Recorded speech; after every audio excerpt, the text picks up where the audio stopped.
அன்பு குபேரன் தொலைக்காட்சி நேயர்கள் அனைவருக்கும் வணக்கம். உங்களுக்கு சனிப்பெயர்ச்சி பலன்கள் ஜோதிட வல்லுநர்களோடு வந்து உங்களுக்கு சிறப்பு பலன்கள் தர காத்திருக்கிறோம். இன்றைக்கி நாங்கள் சிறப்பு தகவலோட சிறப்பு ஜோதிட வல்லுநர்களோடு வந்திருக்கிறோம். இது என்ன நிகழ்வு அப்படின்னு பார்த்தீங்கன்னா, சனிப்பெயர்ச்சி எப்படி இருக்கும், 12 ராசிகளுக்கும் சனிப்பெயர்ச்சி எப்படி இருக்கும். கும்பத்தில் இருந்த சனி பகவான் வந்து மீன ராசிக்கு பூரட்டாதி நட்சத்திரத்தில் வராரு. இப்போ அந்த பூரட்டாதி நட்சத்திரத்தில் வரும்போது அங்கேருந்து கிட்டத்தட்ட மீன ராசியில் 2.5 வருஷத்துக்கு அங்கேயே இருந்து 12 ராசிகளுக்கு அவர் தர வேண்டிய நல்ல விஷயங்கள் அல்லது பாதிக்கக்கூடிய விஷயங்கள், நாம் செய்த நல்ல வினைகளுக்கும் அசுப வினைகளுக்கும் உரிய பலன்களை தரவர். நாம் நல்லது செஞ்சுருந்தா 12 ராசிக்காரங்களுக்கும் உழைப்புக்கேற்ற ஊதியம் கிடைக்கும். 12 ராசியில் எந்த ராசி நிறைய சந்தோஷங்களையும் நல்ல பலன்களையும் அனுபவிக்க போகுது, எந்த ராசி குறைந்த பலன்களை அனுபவிக்க போகுது அப்படின்றத டாபிக் தான் நம்ம நிறைய பேச இருக்கோம். நிறைய ஜோதிட வல்லுநர்கள் வந்திருக்காங்க. மேச ராசியை பொறுத்தளவுக்கு எப்படி இருக்குது அப்படின்னு ஒவ்வொருத்தருக்கும் பேச ஆரம்பிக்கும். அன்பு நண்பர்களுக்கு வணக்கம். இப்போ சனிப்பெயர்ச்சி பலன்களை பற்றி தான் நம்ம பார்க்க இருக்கோம். இதுவரை கும்பராசியில் ஆட்சி பலம் பெற்று மூல திரிகோணம் பெற்று சனி பகவான் 2.5 வருடங்களுக்கு 12 ராசிகளுக்கும் தான் தரக்கூடிய பலன்களை தந்துக்கிட்டு இருந்தார்.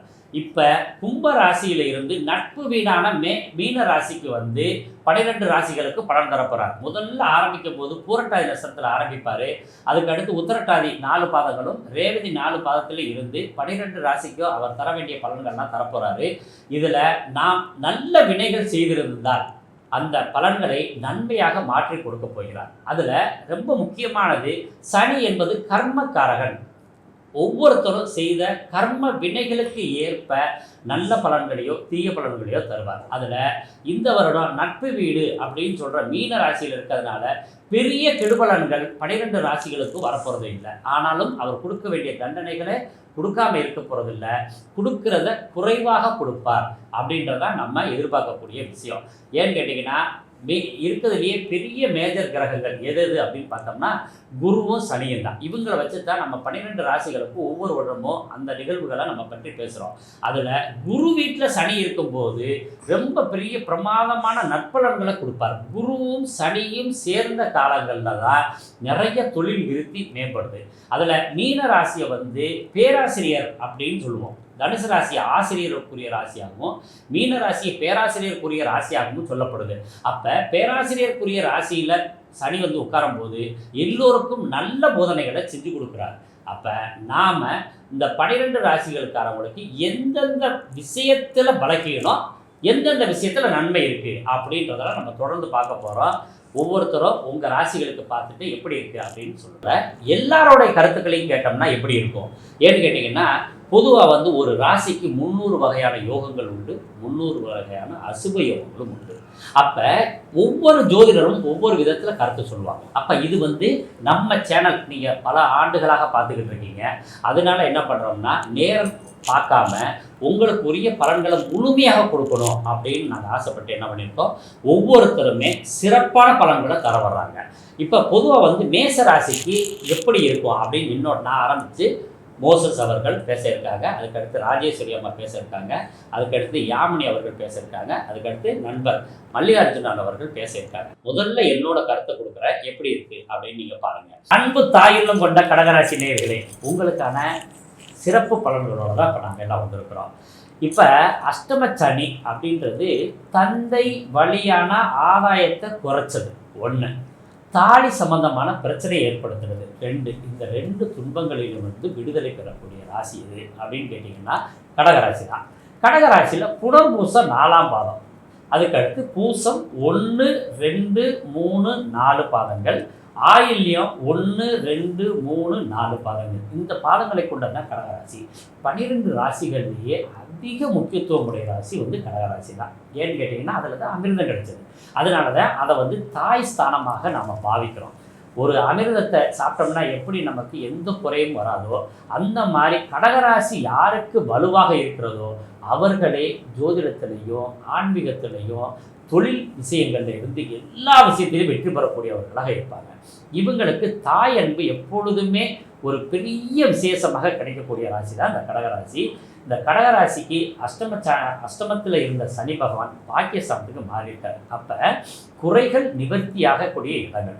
9ஆம் இடம் வெளிநாடு, உறவின் வகைகள், தந்தை, அதே மாதிரி குலதெய்வ வழிபாடுகள், இஷ்ட தெய்வ வழிபாடுகள் எல்லாத்தையுமே சொல்லக்கூடிய இடம் தான் 9ஆம் இடம். அதே மாதிரி 2வது குழந்தையை சொல்லக்கூடிய இடமோ, அதாவது 3வது குழந்தையை சொல்லக்கூடிய இடமோ நமக்கு 7, 9 சொல்லுவோம்.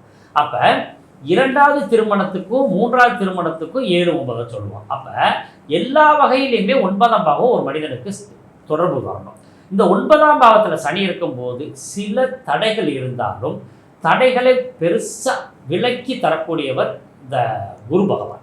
அவரோட நட்சத்திரத்தில் சனி பயணப்படும் பொழுது தடைகள் விலகும். ஒன்றும் பெருசாக நீங்கள் ஒன்றும் கவலைப்பட வேண்டியதில்லை. இதில் நோய், கடன் இது சார்ந்த விஷயத்தில் இருந்தவங்க தப்பிச்சு ஓடக்கூடிய வாய்ப்பு இருக்கும். அகப்பட்டவனுக்கு அட்டமத்தில் சனி அப்படின்னு சொல்லுவோம். ஓடி போனவனுக்கு 9ஆம் இடத்துல குருன்னு சொல்லுவோம். அந்த குருவோட நட்சத்திரத்தில் சனி போகும்போது பிரச்சனைகள்லேருந்து நீங்கள் தப்பிச்சு ஓடிடலாம். அதே மாதிரி சிறைவாசம் இருப்பவர்கள் கூட இந்த இடத்துல வெளியில் வர்றதுக்கு வாய்ப்பு உண்டு. சிறை சென்றது காரணம் இல்லாமல் செய்யாத தப்புக்கு சென்றவங்க நீதி வழங்கப்பட்டு உங்களுக்குரிய நீதியெல்லாம் சிறப்பாக கிடைச்சி நீங்கள் வெளியில் வரக்கூடிய வாய்ப்புகள் உண்டு. படிப்பு விஷயத்தில் இருக்கிறவங்களுக்கு பெரிய உயர்கல்வி, பெரிய சிறப்பான கல்வி கிடைக்காது. நிறைய விஷயங்கள் காத்திருக்கு. இப்படி நிறைய விஷயங்களை தொடர்ந்து பேச இருக்கோம். மோசஸ் அவர்கள் இப்போ கடகராசிக்கு எப்படி இருக்குன்னு பேசுவாங்க. கடகராசினியர் அனைவருக்கும் இந்த சனி பயிற்சி பலன் எவ்வாறு இருக்குதுன்னா, மோஸ்ட் இந்த கடகராசியில் பார்த்தீங்கன்னு வச்சுக்கல, இந்த இடத்துல என்ன சொல்லுவாங்கன்னா குரு உச்சம், செவ்வாய் நீசம்.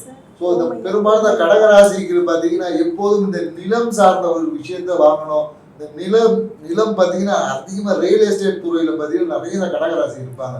ஏன்னா நிறைய நிலம் அவங்க கிட்ட இருக்கும். ஆனால் என்னன்னாக்கா இவங்களுக்கு இருக்க என்னன்னாக்கா இந்த கடகராசி பார்த்தீங்கன்னா இந்த வாழ்க்கை துணை சார்ந்த விஷயத்துல ஒரு திருப்தியற்ற நிலை தான் இருக்கும்.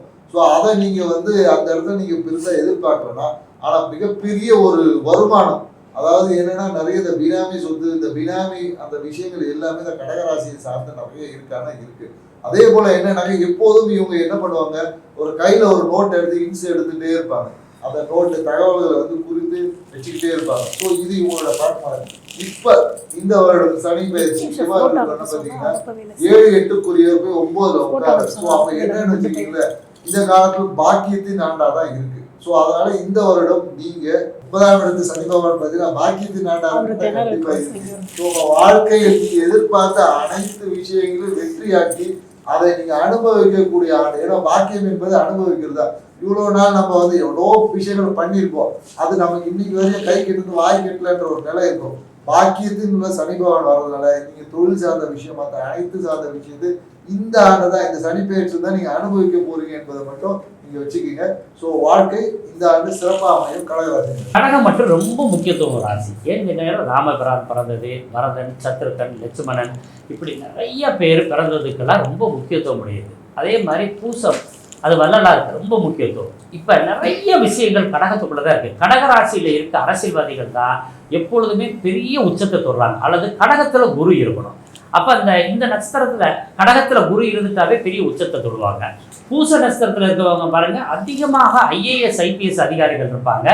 ஆயில்ய நட்சத்திரத்தில் அதிகமாக IAS IPS அதிகாரிகள் இருப்பாங்க. இதில் யூனிஃபார்ம் போடக்கூடியவங்க பூசத்தில் இருப்பாங்க. பிறருக்கு போதனை செய்கிறதுல புனர்பூச நட்சத்திரம் இருக்கும்.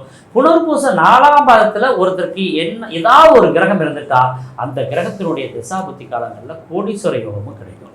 அவ்வளோ பெரிய விசேஷமுடைய கடகராசியை தான் நம்ம இப்போ பார்த்துக்கிட்டு இருக்கோம். இதில் பாக்கியஸ்தானம் அப்படின்றது 9ஆம் பாவம். இதில் 6, 9 கூடியவர் நட்சத்திரத்தில் 7, 8 கூடியவர் போயிட்டு இருக்காரு. அப்போ கடன், கணவன், மங்கல்ய பலம் அல்லது ஆயுள் பலம், அதுக்கு அடுத்து 9ஆம் இடம் பாக்கியம், பித்திருக்கள், இது சார்ந்த விஷயங்கள்லாம் கொஞ்சம் பிரச்சனைகள் இருக்கத்தான் செய்யும். அந்த பிரச்சனைகள்லேருந்து எப்படி விடுபடுவது அப்படின்றத யாமினி இப்போ பேசுகிறாங்க. நல்லா கடகடன் கலகலன்னு இருக்கும் கடகராசி நேயர்களே. கடகம் பார்த்தீங்கன்னா சந்திரனுக்குரியவர். 15 நாள் குழப்பத்தில் இருந்தாலும் அடுத்த 15 நாள் பிரகாசமாக இருக்கிற அவர் இந்த வருடம் பார்த்தீங்கன்னா 30 நாளுமே ரொம்ப சந்தோஷமாக இருப்பார். தாயாரால் அனுகூலம் கிடைக்கும். அப்புறம் நிறைய மாடு, ஆடு, கோழி, பண்ணை வாங்குகிற யோகம் அவங்களுக்கு நிறைய உண்டு. வீடு கட்ட முடியாதவங்க கூட இந்த வருஷம் வீடு கட்டி வாழ்வாங்க.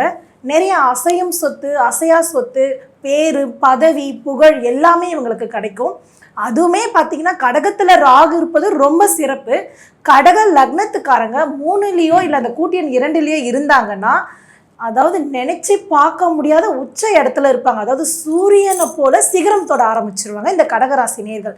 பட்ட பாடெல்லாம் நிறைய பாடுபட்டாங்க. துணி வியாபாரம் பண்ணாங்க, அந்த வியாபாரம் பண்ணாங்க, என்ன வியாபாரம் பண்ணியிருந்தாலும் இந்த வருடம் கோமாவை தானம் பண்ணாங்கன்னா அவங்க வாழ்க்கை ரொம்ப சிறப்பாக இருக்கும்.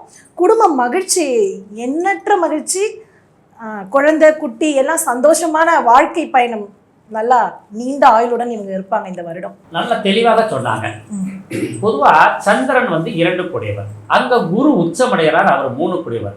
இந்த குருவையும் சந்திரனையும் கூட்டினா 23, அதாவது சந்திரனுக்கு 2, குருவுக்கு 3, 23 5ஆம் நம்பர். அந்த நட்சத்திரம் ஆயிலே உள்ள இருக்கு. அப்ப எந்த ராசி, எந்த நட்சத்திரம், எந்த இதெல்லாம் நம்ம ஒவ்வொருத்தருக்கும் எந்த எண் நல்லா இருக்கும் அப்படின்னு பார்க்குற வரிசையில் கடக ராசி கடக லக்னத்துக்காரங்களுக்கு 9ஆம் எண்ணை மட்டும் தவிர்ப்பது உண்மையிலேயே சிறப்பு தான். ஏன் அப்படின்னு கேட்டிங்கன்னா, இவங்களுக்கு பூர்வ புண்ணியத்துக்கு அதிபதி, கர்மஸ்தானத்துக்கு அதிபதியான செவ்வாய் இங்கே நீசம் அடைகிறார். அப்போ பார்த்தீங்கன்னா இந்த கடக லக்னத்தில் பிறந்தவங்க பாருங்கள், சொத்து தகராறு எப்போதுமே உண்டு. அதில் தான் செவ்வாய் நீசம். ஏன்னா அண்ணன் தம்பி சொத்து தகராறு பிரச்சனைகள் எல்லாமே இருக்குது. அதனால் இந்த 9ஆம் எண்ணில் மட்டும் பேர் அமைக்காமல் இருந்தீங்கன்னாவே உங்களுக்கு ரொம்ப சிறப்பான ஆண்டாக இருக்கும். 9ஆம் எண்ணில் பிறந்தவங்க மட்டும் நில தானம் பண்ணணும். அப்போ நில தானம் பண்ண முடியாது. ஏற்கனவே எனக்கே வீடு கிடையாது, நான் எங்கே போய் நிலதானம் பண்ணணும் அப்படின்னு நினைக்கிறவங்க ரத்த தானம் கொடுக்கணும். ஏன்னா செவ்வாய் ரத்த காரகன். அப்போ ரத்த தானம் பண்ணிங்கனாவே நிலம் சார்ந்த பிரச்சனை முடிவுக்கு வருது. அதே மாதிரி வீடு கட்டக்கூடிய வாய்ப்புகள் ரொம்ப சிறப்பாக வருது. 3ஆம் எண்ணில் பிறந்தவங்க பாருங்கள், வாழ்க்கையில் எல்லோருக்கும் பிடிக்கும்படியாக வாழக்கூடியவர்கள். ஏன்னா 3ஆம் எண் தான் இருக்கிறதுலே மிகச்சிறந்த அடிமைகள்னு சொல்லுவோம். ஆனால் அவங்க தான் ஆன்மீகவாதிகள், நல்ல பற்றாளர்கள், நல்ல யோக்கியவான்கள். அப்போ நம்ம நல்லவங்களை எப்போதுமே நம்ம அடிமைன்னு சொல்கிறோம் இல்லையா, அந்த மாதிரி விஷயங்கள்லாம் இந்த 3ஆம் எண்ணில் பிறந்தவங்களுக்கு இருக்குது. இந்த கடகராசியில் பிறந்தவங்களுக்கு இதே மாதிரி தான் பலன் சொல்கிறோம். ஏன்னா தாய் உள்ளம் படைத்தவர்கள் இல்லையா, தாய் என்ன செஞ்சாலும் அதுக்கு பின்னாடி அதை நம்ம மறந்துடும். ஏன்னாங்க பட்டினி கடந்து சாப்பாடு ஊட்டுவாங்க, ஆனால் அந்த தாயவே நம்ம மறக்கிறோம். எதாவது சொல்லுவார் ஒருத்தர், நீங்கள் பொன் கொடுங்க, பொருள் கொடுங்க, அம்மா அப்பாவை மட்டும் யார்ட்டையும் கொடுத்துறாதீங்க அப்படின்னு சொல்லக்கூடிய. அப்போ தாயை பாதிக்காமல் நீங்கள் நடந்துக்கிட்டீங்கன்னாவே மிகச்சிறந்த ஒரு நல்ல வெற்றி வாய்ப்பு உண்டு. பொதுவாக கடகராசிக்காரவங்களுக்கு 7ல் 8ல் சனி இருந்ததுனால திருமணம் ஆகாமல் இருந்துச்சு. அந்த திருமணத்திற்கு நீங்கள் என்ன பரிகாரம் செய்யணும் அப்படின்னா, தாயிட்டையோ தந்தைகிட்டையோ நெடுஞ்சாங்கடையாக விழுந்து ஆசீர்வாதம் பண்ணணும். ஏன்னு கேட்டிங்கன்னா பாத பூஜை பண்ணணும். 12ஆம் இடம் என்பது மீனராசி. அந்த மீனராசி பாதத்துக்குரிய ராசி. அப்போ பாத பூஜை பண்ணினீங்கன்னா, சனின்னா காலுக்கும் பாதத்துக்கும் யார் பூஜை பண்ணுறாங்களோ அவங்களுக்கு திருமண தடை அகலும். தொடர்ந்து இப்போ ராஜேஸ்வரி அம்மா பேச இருக்காங்க. கடகராசிக்கு எப்படி இருக்குன்னு பாருங்க. நிர்வாக திறமை கொண்ட கடகராசி நேயர்களே, 2.5 வருஷமாக அஷ்டம சனியில் ரொம்ப கஷ்டப்பட்டிருப்பீங்க. போதும் முடியல விட்டுருங்கன்ற அளவுக்கு கஷ்டப்பட்டிருப்பீங்க. எல்லாம் முடிஞ்சு இப்போ உங்களுக்கு ஒரு நல்ல காலம் தொடங்கிருக்கு. பள்ளி மாணவர்கள் பொது தேர்வுக்கு தயாராகிறவங்க ரொம்ப கவனமாக இருக்கணும். ஏமாற்றம் கிடைக்கிறதுக்கான வாய்ப்பு இருக்குது. தொழில் செய்கிறவங்களுக்கும் இந்த ஆண்டு நல்லா இருக்கும். முக்கியமாக ட்ராவல்ஸ் தொழில் செய்கிறவங்களுக்கு ஒரு நல்ல வாய்ப்பு இருக்குது. இரவு நேர பயணங்களை கண்டிப்பாக தவிர்க்கணும். ஏன்னா நைட்டு உங்களுக்கு நல்ல தூக்கம் வரக்கூடிய இந்த 2.5 வருஷம் இருக்குது. அதனால் கண்டிப்பாக நைட்டில் ட்ராவல் பண்ணக்கூடாது. அடுத்து பார்த்திங்கன்னா, குடும்பத்தில் இப்போ உங்களுடைய பேச்சு அவங்கள ரொம்ப குத்துற மாதிரி இருக்கும். பேச்சில் ரொம்ப கவனம் இருக்கணும், ரொம்ப எச்சரிக்கையாகவும் இருக்கணும். உங்கள் பேச்சால் குடும்பத்தில் பிரிவினை ஏற்படுறதுக்கும் வாய்ப்பு இருக்குது. அடுத்து அரசியல் கட்சியில் இருக்கிற மாணவர் அணி தலைவர்களில் புதிய அங்கீகாரம் கிடைக்கும். அவங்களுக்கு ஒரு புதிய பதவி கிடைக்கிறதுக்கும் வாய்ப்பு இருக்குது. இவங்க செங்கழுநீர் செடியுடைய வேற முறையாக பூஜை செஞ்சு தாயத்தை கழுத்தில் அணியலாம். பசுமாடு, கருப்பு நிற பசுமாடு வீட்டில் வளர்க்குறதுனால எல்லா தோஷங்களும் நிவர்த்தி அடையும். ரொம்ப சிறப்பான தகவலாம் சொன்னாங்க. மீன ராசிக்கும் கடக ராசிக்கும் பர்ஃபெக்ட் தொடர்பு உண்டு. அதே மாதிரி விருச்சிகத்துக்கும் தொடர்பு உண்டு. மீனத்தில் பூரட்டாதி 4ஆம் பாதம் இருக்குது, இங்கே புனர்பூசம் 4ஆம் பாதம் இருக்குது. மீனத்தில் உத்திரட்டாதி 1, 2, 3, 4 பதங்கள் இருக்குது. அதே மாதிரி இங்கே பூசம் 1, 2, 3 பாதங்கள் 4 பாதங்கள் இருக்குது. அங்கே ரேவதி நட்சத்திரம் 1, 2, 3, 4 பதங்கள் இருக்குது. இங்கே ஆயிலில் 1, 2, 3 பாதங்கள் இருக்குது. ஒன்றும் புரியலையா? எப்படின்னு கேட்டீங்கன்னா அங்கேயும் குருவோட நஸ்திரம் இருக்குது, கடகத்துலேயும் குருவோட நஸ்திரம் இருக்குது, அங்கேயும் சனியோட நஸ்திரம் இருக்குது, இங்கேயும் சனியோட நஸ்திரம் இருக்குது, அங்கேயும் ஆயில்ய நஸ்திரம் அதாவது ரேவதி நஸ்திரம் இருக்குது, இங்கேயும் ஆயில்ய நஸ்திரம் இருக்குது. அப்போ குரு சனி புதன் இந்த மூவர் இல்லாமல் உலகமே கிடையாது. அந்த மூணையுமே கொண்டது தான் மீன ராசி, கடகராசி, விருச்சிக ராசி. இப்போ இந்த மூணுக்குமே எப்படி இருக்கும் அப்படின்னு கேட்டிங்கன்னா சனி குருவோட நட்சத்திரம் போகும்போது கடகராசி புனர்பூச நட்சத்திரக்காரங்களுக்கு தந்தை, அதே மாதிரி படிக்கிறவங்களுக்கு ஆசிரியர் சம்பந்தமான பிரச்சனைகள் நடந்து தான் ஆகும். அதுக்கு அடுத்து பூச நட்சத்திரத்தில் போகிறவங்களுக்கு கணவன் மனைவி பிணக்கு ஏற்பட்டு பிளவு அடையாமல் பிரச்சனை சால்வ் ஆகும். ஆயில்ய நட்சத்திரத்தில் போகிறவங்களுக்கு தாய் வலியும் ஜாதகரோட குழப்பங்களும் அதிகமாகும், வீடு சம்பந்தமான பிரச்சனைகள் ஏற்படும். இதுல எல்லாம் கொஞ்சம் கவனம் இருக்கணும். இன்னும் மேலே என்ன தகவல் அப்படின்னு மல்லிகார்ஜுனன் அவர்கள்ட்ட நம்ம தெரிஞ்சுக்கிட்டு மீண்டும் பேசுவோம். தாய்மை குணம் கொண்ட கடகராசி நேயர்களே, உங்களுக்கு சமையல் நல்லா ருசியா செய்யக்கூடிய ராசி கடகராசியும் ஒண்ணு. அது அந்த முருங்கைக்காய் சாம்பார் இவங்க வச்சாங்கன்னா ஊரே மணக்கும் அப்படின்னு கேள்விப்பட்டிருக்கீங்க இல்லையா? அந்த அளவுக்கு இவங்க நல்லா வைப்பாங்க. ஆனா இவங்க கிட்ட ஒரு குணம் இருக்கு, ரொம்ப பிடிவாத குணம் அதிகமா இருக்கு. அதனாலேயே உங்களுக்கு பல பிரச்சனைகளை சம்பாதிச்சுட்டு இருக்கீங்க. அந்த பிடிவாத குணத்தை விடுவது மிகவும் நல்லது.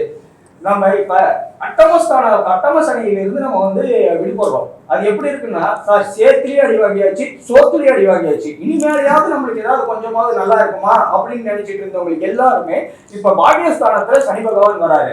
அதனால நீங்க இதுவரைக்கும் பட்ட கஷ்டம் எல்லாம் கொஞ்சம் விலகி ஒரு முன்னேறக்கூடிய வாய்ப்புகள் உங்களுக்கு உருவாகும். இப்ப தூர தேசத்துக்கோ இல்ல இப்ப நான் பல நாளா போயிட்டு இருக்கேன், ஆன்மீக பயணம் போகணும்னு நினைச்சிட்டு இருக்கவங்க எல்லாமே இப்போ நல்ல ஆன்மீக பயணம் போகக்கூடிய காலமாக இருக்கும். இந்த நீங்க போயிட்டு வந்துட்டாவே உங்களுக்கு இருந்த பல பிரச்சனைகள் உங்களுக்கு தீர்ந்துரும். இப்ப அடிச்சாம்பர் அப்பாயின்மெண்ட் ஆர்டர் அப்படின்னு சொல்றாங்க இல்லையா, அவங்க 3ஆம் இடத்துல சனி பகவானோட தைரிய வீரிய விஜயஸ்தானத்துல விழுகுது.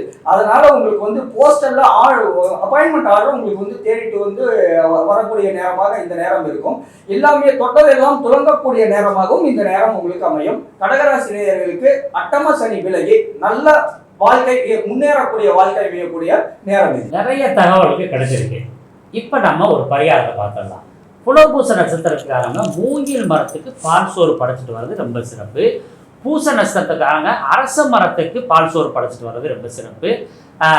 ஆயில்ய நட்சத்திரத்துக்கு புன்னை மரத்துக்கு பால் சோறு படைச்சிட்டு வர்றோம். இப்படி பண்ணலாம். இந்த ஆயில்யத்துக்கு மரங்களை நம்ம தேடி கண்டுபிடிக்க ரொம்ப சிரமமாக இருக்கும். அதனால பூனைக்கு பால் சோறு படைச்சிட்டு வந்தாங்கன்னா இவங்களுக்கு இந்த சனியால் ஏற்படக்கூடிய பாதிப்புகள்லேருந்து விடுபட்டு நல்ல முயற்சி வெற்றியை தரும். நல்ல தாய் தகப்பன் நமக்கு எப்போதும் குறை செய்வதில்லை. அதே போல் நல்ல சனிப்பயிற்சியாக இந்த பேச்சு உங்களுக்கு அமையும் அப்படின்னு நினச்சி உங்களை வாழ்த்தி அடுத்த சிம்ம ராசியில் சந்திப்போம். அனைவருக்கும் நன்றியும் வணக்கம். ஸ்ரீ குபேரன் டிவியை பார்த்தமைக்கு நன்றிகள். மேலும் இது போன்ற தகவல்களை தெரிந்து கொள்ள ஸ்ரீ குபேரன் டிவியை சப்ஸ்கிரைப் செய்யுங்கள். மறக்காமல் பெல் ஐக்கானை கிளிக் செய்யுங்கள்.